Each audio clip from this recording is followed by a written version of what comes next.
નમસ્કાર વિદ્યાર્થી મિત્રો, ચાલો ફિઝિક્સમાં આગળ એમસીક્યુની શરૂઆત કરીએ એની પહેલાં અહીં કંઈક રકમ લખી છે એ ફટાફટ લખી નાખો.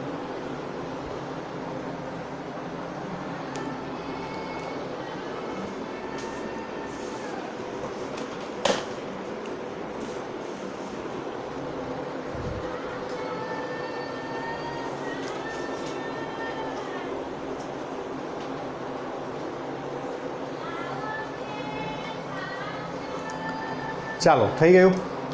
એક્ઝામ્પલની શરૂઆત કરીએ. જો પહેલાં બીજા આ લેક્ચરમાં જેટલા પણ પારિમાણિક સૂત્રો થયા છે અને પીડીએફ ફાઇલમાં તમને જે પારિમાણિક સૂત્ર આપ્યા છે આ બધા પારિમાણિક સૂત્રો આપણને મોડે હોવા જોઈએ. એ મોડે ક્યારે થશે? જ્યારે આપણે ઘરે બેઠા બેઠા એ ટેબલ એટલે કે પીડીએફમાંથી પ્રેક્ટિસ કરશું ત્યારે. બરાબર? તો પ્રેક્ટિસ મોસ્ટ ઇમ્પોર્ટન્ટ છે. ફિઝિક્સ સબ્જેક્ટને ક્યારે વાંચવાથી કે એક વખત જોઈ લેવાથી નહીં આવડે આપણને. આપણે એની પાછળ પ્રેક્ટિસ કરવી પડશે, આપણે એની પાછળ એફર્ટ્સ લગાવવા પડશે. જ્યાં સુધી આપણે પ્રયત્ન નહીં કરીએ, જ્યાં સુધી આપણે પ્રેક્ટિસ નહીં કરીએ, કે જ્યાં સુધી આપણે વારંવાર રિવિઝન નહીં કરીએ ત્યાં સુધી આ બધું નકામું છે. ઠીક? તમારે આ બધું શીખવા માટે પ્રેક્ટિસ જ કરવી પડશે. એટલા માટે તમને જે પીડીએફ પહેલાં જ દિવસે મોકલી આપી છે એમાં જે ટેબલ આપ્યા છે એ બધા પારિમાણિક સૂત્રને વારે ઘડીએ પ્રેક્ટિસ કરો.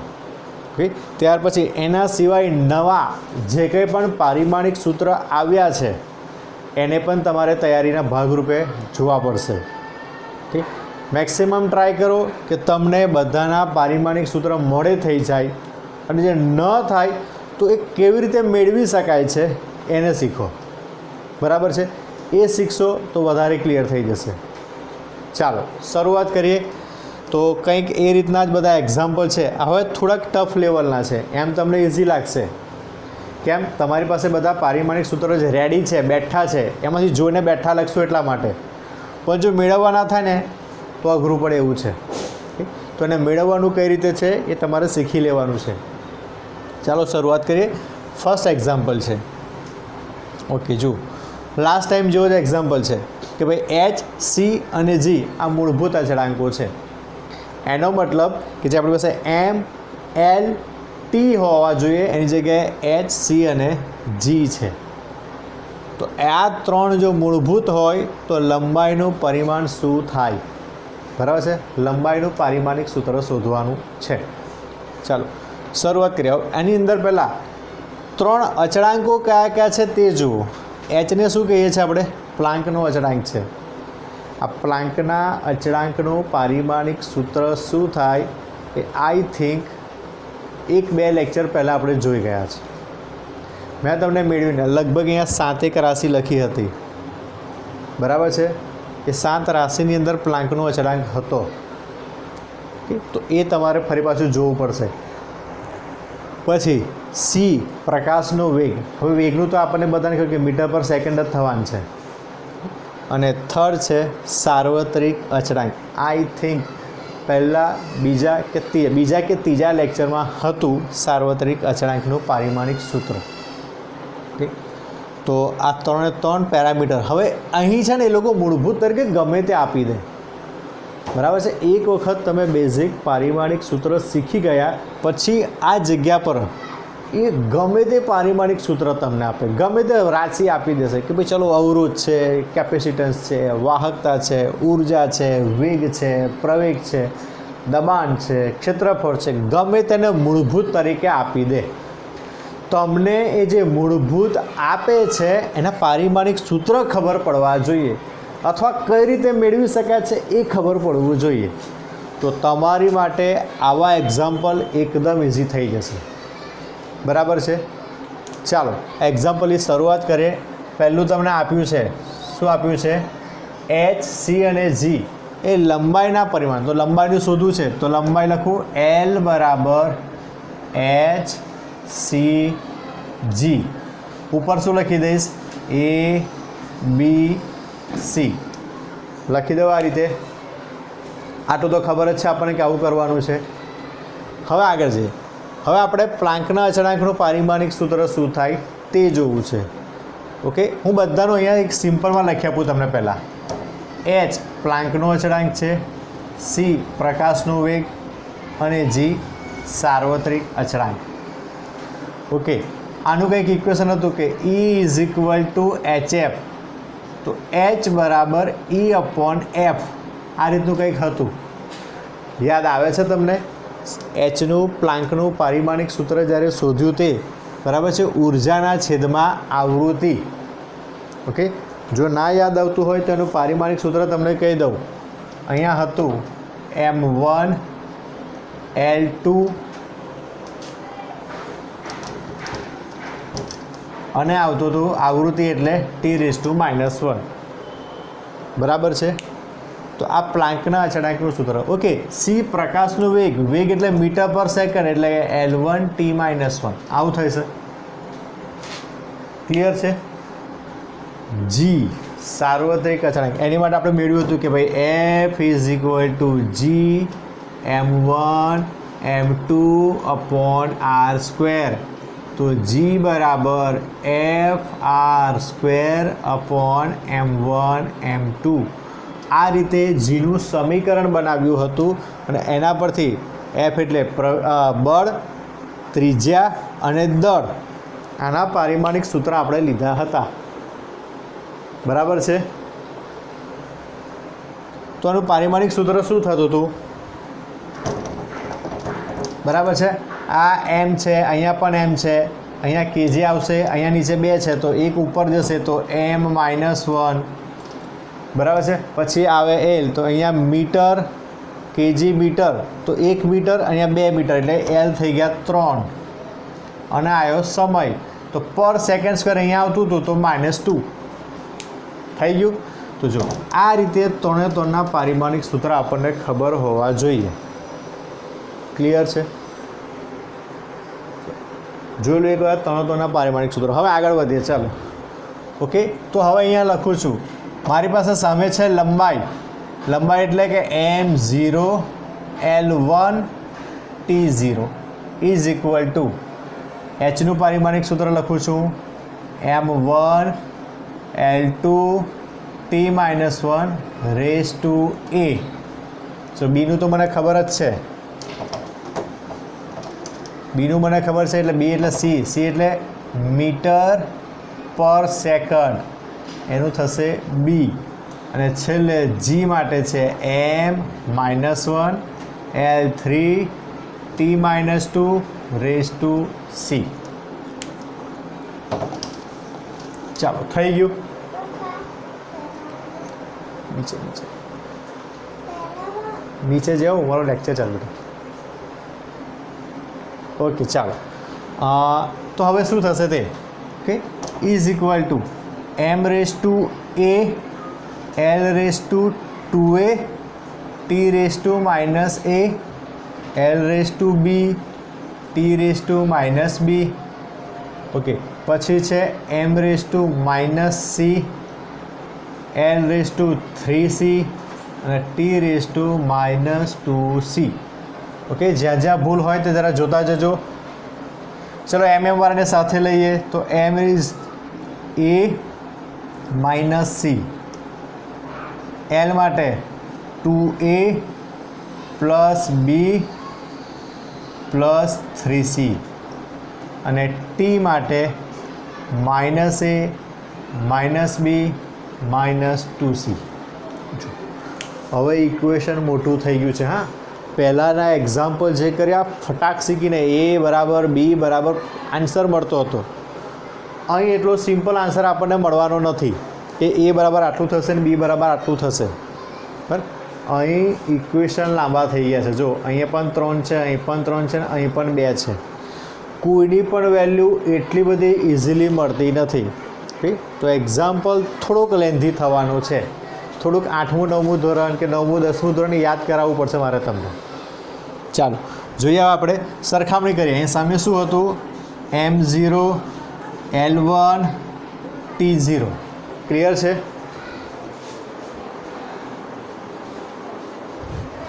ઓકે ચાલો હવે આપણે સરખામણી કરીએ. અહીંયા સરખામણી કરો m0 બરાબર m⁻a-c. અહીંયા l⁻1 બરાબર l⁻2a plus b plus 3c. અને અહીંયા છે t⁻0 બરાબર t⁻a minus b minus 2c. Okay, ત્રણ પદને આપણે લખી નાખ્યા છે. ચાલો હવે આના પરથી જોઈએ તો અહીંયા શું થશે, a માઇનસ c બરાબર 0. એનો મતલબ કે a બરાબર c થયું.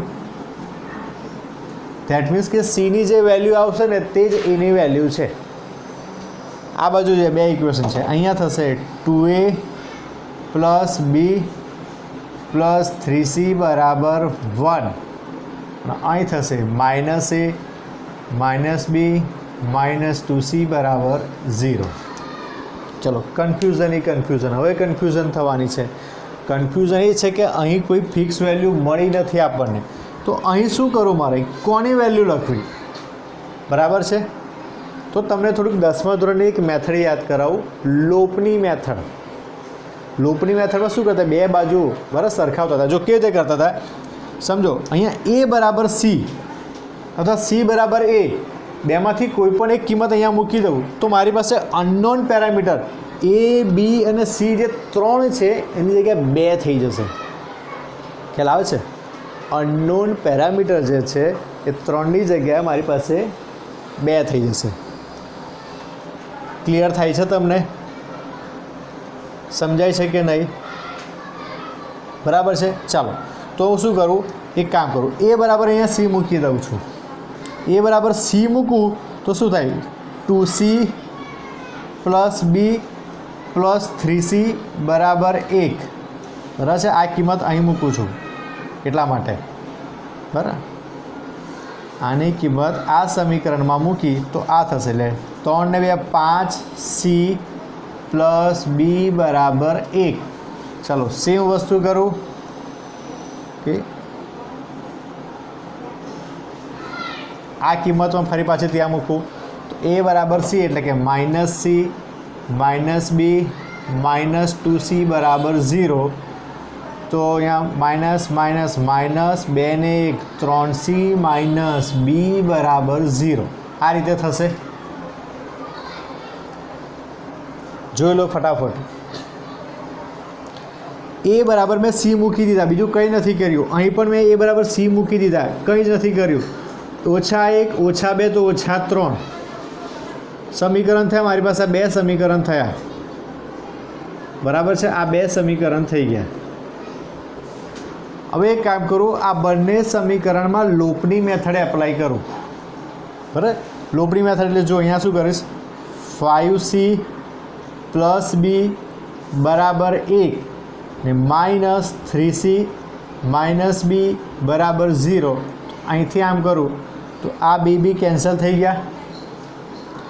5 - 3 તો 2 સામે થઈ ગયા 0, સોરી 1. તો c બરાબર 1/2 આપણને c ની વેલ્યુ મળી ગઈ. c બરાબર જો 1/2 હોય તો a બરાબર કેટલા થશે, 1/2 જ થવાના છે. જોઈ લો ફટાફટ, જુઓ હજુ આપણે b બાકી છે.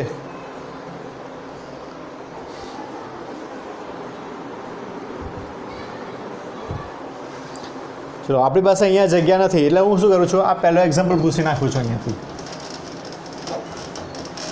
ઓકે, બીની વેલ્યુ ત્યાં સુધી નાખું છું. ચલો હવે આ એની કિંમત અને આ સીની કિંમત આ 2 સમીકરણમાં, કયા 2 સમીકરણ છે, જો મારી પાસે આ 2 સમીકરણ છે.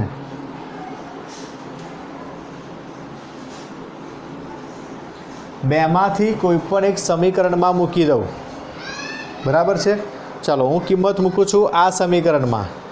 સમીકરણ છે -a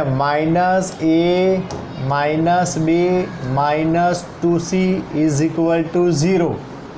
ઓકે, હું બીને પેલી બાજુ લઈ જાઉં તો b પ્લસ થઈ ગયો, તો -a minus 2c is equal to minus A એટલે કેટલા 1/2 માઇનસ 2a સી એટલે કેટલા 1/2 તો અહીંયા 2 2 કેન્સલ એ તો થઈ ગયા minus 1/2 minus 1 is equal to minus 3/2 કોના બરાબર મળ્યા બી બરાબર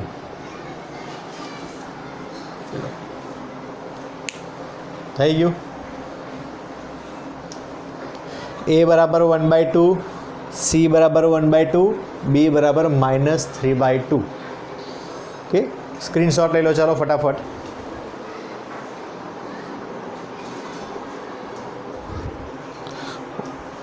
चलो अहींया सूत्र शुं थशे ते जोईए तो h रेस टू a एटले के 1/2 c raise to b b क्या है तो -3/2 અને g રેસ ટુ 1/2 થશે આ રીતે હજુ એને થોડુંક ઇઝીલી બનાવું ઇઝ ઇક્વલ ટુ 1/2 છે એટલે લખું અહીંયા આગળ under route h into g ને છેદમાં c રેસ ટુ માઇનસને હવે પ્લસ થઈ જશે અહીંયા 3/2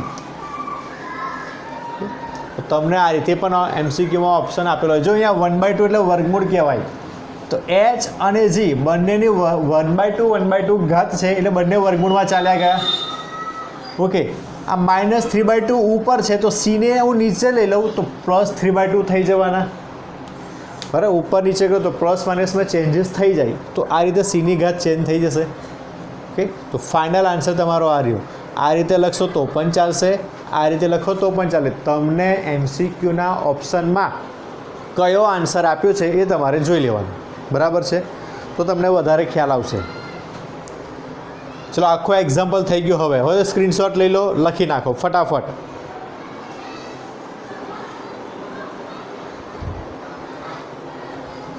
चलो फर्स्ट एक्जाम्पल पूरो करिए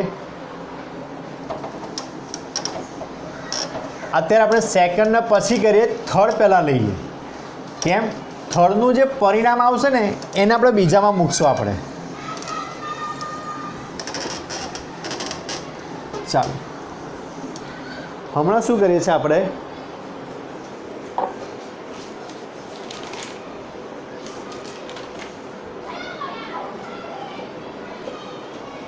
આ જે થર્ડ એક્ઝામ્પલ છે એને પહેલાં કરીએ આપણે થર્ડનું જે પરિણામ આવશે એને આપણે બેમાં મૂકશું બરાબર છે ચાલો તો પહેલાં થર્ડ કરીએ થર્ડનું છે third R is equal to V upon I okay तो R નું પારિમાણિક સૂત્ર શું થાય આ તમને મેં આપેલું છે પારિમાણિક સૂત્ર જે ટેબલ છે પીડીએફની ફાઇલ એની અંદર આ છે R બરાબર શું થાય તે ઓકે ચાલો V એટલે વિદ્યુત સ્થિતિમાનનો તફાવત વોલ્ટેજ કહેવાય I એટલે પ્રવાહ કરંટ કહેવાય बराबर है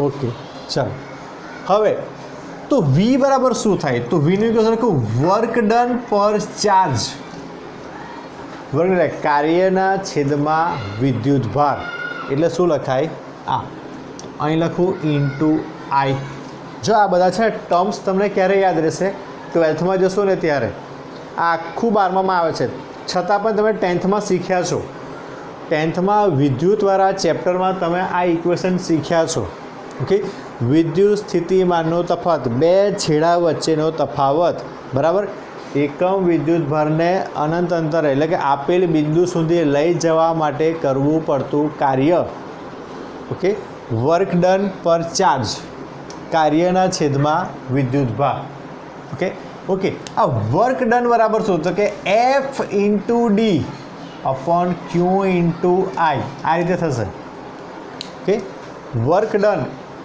बराबर है कोई वर्क कार्य करूँ तो शू कि अहींथी मैं कोई पदार्थ ने त्यां खसेड़वो छे तो अहींथी हूँ धक्को मारीश तो बळ आप्युं अने ए पदार्थ स्थानांतर करे तो कंईक खस्यो तो अंतर तो बळ गुण्या अंतर एटले कार्य अपॉन Q इंटू I हवे बधाना पारिमाणिक सूत्र मने खबर है तो जो तो वर्क कार्य एटले शू કેજી મીટર પર સેકન્ડ સ્ક્વેર.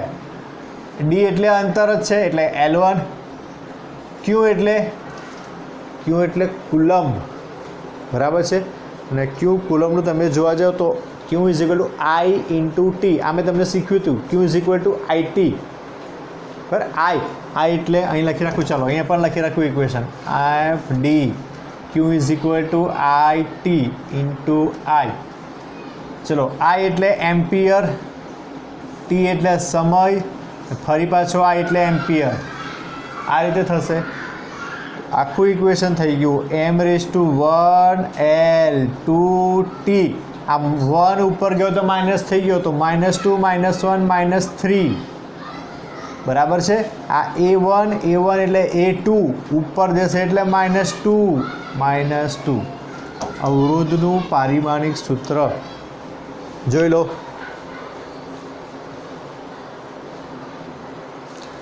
m1L2T -3 A-2. ચાલો થઈ ગયું. હવે આ ઇક્વેશન અહીં લખી રાખું છું અત્યારે. અવરોધ R બરાબર m1L2T -3 A-2. મને આની જરૂર પડવાની છે એટલા માટે ત્યાં લખી રાખું છું. ચાલો ફોર્થ એક્ઝામ્પલ જોઈએ. બીજો બાકી છે. હજુ ધ્યાનમાં રાખજો, બીજો બાકી છે. ચોથો છે વાહકતા. નંબર 4 વાહકતા. વાહકતાને કહેવાય સિગ્મા. ઓકે, સિગ્મા એટલે હવે વાહકતા કોને કહેવાય? વાહકતા જો મારે શોધવું હોય ને, ઓકે, તો જો તમે શીખ્યા હોય તો 10મા ધોરણમાં એક અવરોધનું ઇક્વેશન આવે છે. કયું ઇક્વેશન હતું? આ રીતનું હતું. અવરોધ R is equal two ρL/A. આ રીતનું ઇક્વેશન હતું. એમાં રો છે અને અવરોધકતા કહેવાય. રોને શું કહેવાય? અવરોધકતા. અને અવરોધકતાનો વ્યસ્ત એટલે કે 1/ρ એને કહેવાય સિગ્મા, વાહકતા. બરાબર છે. તો વાહકતા સિગ્મા ઇઝ ઇક્વલ ટુ 1/ρ. આ રીતે થાય. બરાબર છે, ખ્યાલ આવે છે? તો અહીં લખી શકું ρ ઇઝ ઇક્વલ ટુ 1/σ. થઈ શકે આના પરથી આ રીતે.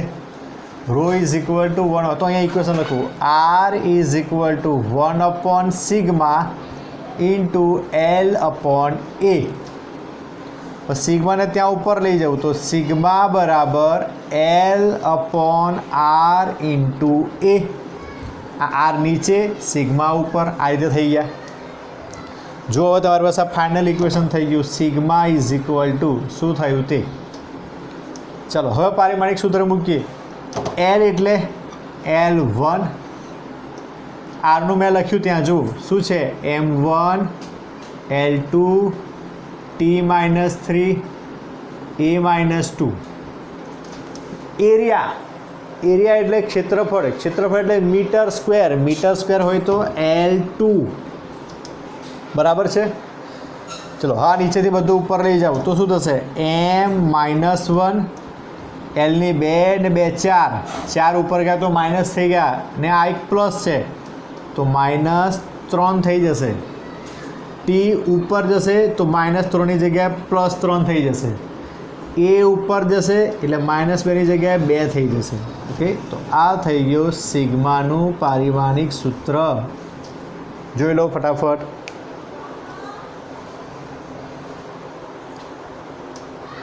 લઈ લો સ્ક્રીનશોટ.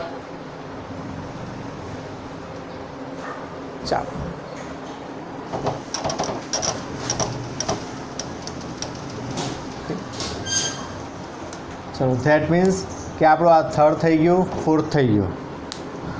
ઓકે, ફાઇનલ એક્ઝામ્પલ પર આપણે આવીએ છીએ. સેકન્ડ એક્ઝામ્પલ જે બાકી હતો તે. ચલો નંબર 2. તમને ઇક્વેશન આપ્યું છે કે x બરાબર 5yz². આ એક ઇક્વેશન તમને આપી રાખ્યું છે. હવે ઇક્વેશનમાં તમને કહે છે કે x એટલે કેપેસિટન્સ છે, બરાબર, z એ ચુંબકીય ક્ષેત્ર છે. તો y બરાબર શું થાય? ઓકે, હું yને પહેલાં કરતાં બનાવી દઉં તો y is equal two x upon 5z² is equal two x upon z². કેમ? 5 તો અચળ છે, એનું કોઈ પારિમાણિક સૂત્ર હોય નહીં. ઓકે, તો x अपॉन z². હવે તમારો ટેબલ ઓપન કરજો. એ ટેબલમાં જોજો, જે x છે તે કેપેસિટન્સ છે, એટલે કેપેસિટન્સ એટલે c છે. એ cનું પારિમાણિક સૂત્ર શું છે એ તમે જુઓ. આવું કંઈક હતું, m-1 l-2 t⁻, I think t⁻ હતું 4 અને a², બરાબર છે. ઓકે, z બરાબર ચુંબકીય ક્ષેત્ર, એટલે એને આપણે કહીએ ને z એટલે b, ચુંબકીય ક્ષેત્ર એટલે b. ઓકે, ચલો બીનું શીખવાડો. Okay, f is equal to qvb. આ રીતનું કંઈક ઇક્વેશન છે. f is equal to qvb, આ રીતનું ઇક્વેશન છે. તો ત્યાં આગળ જો b બરાબર શું થાય? b બરાબર f अपॉन qv. f એટલે kg મીટર પર સેકન્ડ સ્ક્વેર, q એટલે it એટલે કે a1 t1, v વિદ્યુત સ્થિતિમાનનો તફાવત હમણાં જ આપણે જોયું, બરાબર છે. અને v એટલે વેગ છે, તો મીટર પર સેકન્ડ થઈ ગયું. તો આનું સૂત્ર શું થશે? m1 l1 કેન્સલ, કોઈ l નથી વધતો, t આ -1 ઉપર ગયો તો t-3 અને a-1. ઓકે, ના આ t કેન્સલ થઈ જશે તો t-2 જ થઈ જશે. તો m1 t-2 a-1, આ કોનું સૂત્ર થઈ ગયું? ચુંબકીય ક્ષેત્ર b. હું લખી દઉં છું અહીં m1 t-2 અને a-1. જો b is equal two f upon qv, v એટલે વોલ્ટેજ છે, આ લખ્યું વેગ છે, બરાબર, વોલ્ટેજ નથી, વેગ છે. એટલે વેગને હું હંમેશા સ્મોલ v જ બતાવું છું. ઓકે, બળનું સૂત્ર ખબર છે, q એટલે it ખબર છે, વેગનું સૂત્ર ખબર છે, આના પરથી આપણને મળી ગયું.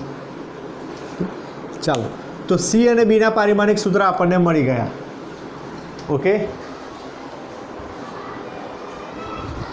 ચાલો હવે આપણે જોઈએ આગળ શું થાય છે તે. ચાલો હવે વેલ્યુ મૂકું બધાની. તો y બરાબર x એટલે પેલું થઈ ગયું, કયું છે? m-1 l-2 t⁴ upon z એટલે b છે, એટલે થશે m. વર્ક કરી દો બધાને, આને વર્ક કરી દઉં તો લખું m2 t-4 a-2 વર્ગ એટલે 2 2 દુના 4 અને 2 થઈ જશે. આ રીતે વર્ક કરી દઉં છું એટલા માટે. ઓકે, હવે ઉપર નીચે કરો, આને ઉપર લઈ જઈશ એટલે માઇનસ થશે, તો -1 -2 એટલે -3.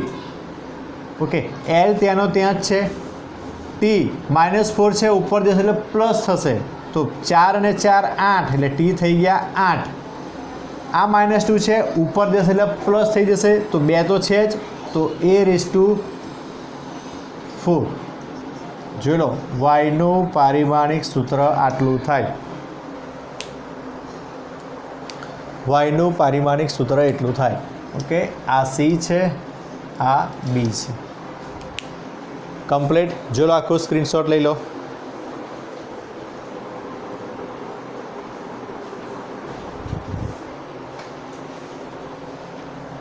ઓકે, ચાલો, તો આ સાથે આપણું આ સેકન્ડ એક્ઝામ્પલ પણ થઈ ગયું. ઓકે, તો આજના આપણા 4 એક્ઝામ્પલ થયા. ઓકે, 4 એક્ઝામ્પલ ઇમ્પોર્ટન્ટ છે, તો વ્યવસ્થિત સમજી વિચારીને એક્ઝામ્પલ કરવાના, કોઈ કન્ફ્યુઝન રહેવી જોઈએ નહીં. ફરી પાછા આ 4 એક્ઝામ્પલની પ્રેક્ટિસ કરો ઘરે, બરાબર, અને ફરી પાછું ટેબલ મોડે કરતા રહો, ટેબલને સોલ્વ કરતા રહો, 100% એક્ઝામ્પલ આવડી જશે. ઓકે, તો નેક્સ્ટ લેક્ચરમાં મળશું નવા એક્ઝામ્પલ સાથે. બરાબર, ત્યાં સુધી તૈયારી કરતા રહો, પ્રેક્ટિસ કરતા રહો. નમસ્કાર.